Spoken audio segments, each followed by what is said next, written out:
Soybean is not just a soybean, that it has certain value to people who consume it, which are, in our case, feed millers, farmers, and consumers. Most U.S. soybean farmers, I think, do not understand protein, oil content, free fatty acid in the oil, amino acids, and what have you. But those are the factors that have value to consumers and to farmers and to feed millers and oil millers like us. So they need to understand what they're planting. We're always looking for value.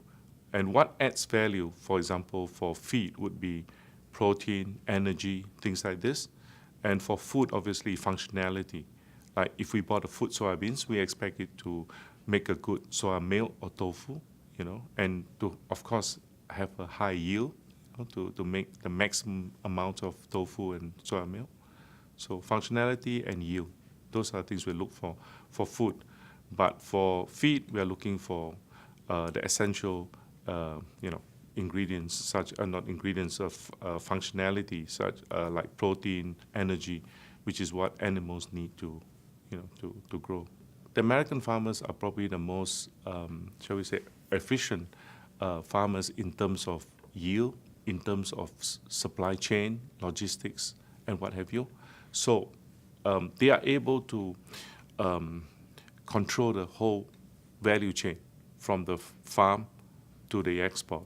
So if you are able to produce a value-add soybeans that has high in amino acids, for example, then you could segregate that and get value for that. A lot of our customers have asked us about sustainability, and some of them, like Unilever, for example, have insisted or told us that they want to source 100% of their raw materials from a sustainable source by, I think, the year 2020, which is ultimately the consumers that drives this business.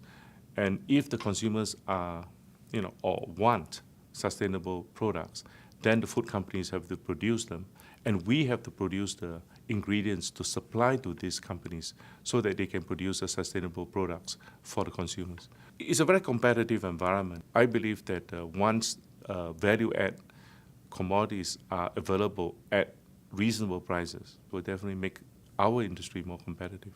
If in future you could add value to soybeans by genetic modification, like for example increasing its amino acid content or sugar content or whatever, then that would produce a product that has value for consumers. So right now the GM technology benefits mainly the farmers. It doesn't really benefit the consumers much. But in future, it should, because that's a win-win situation.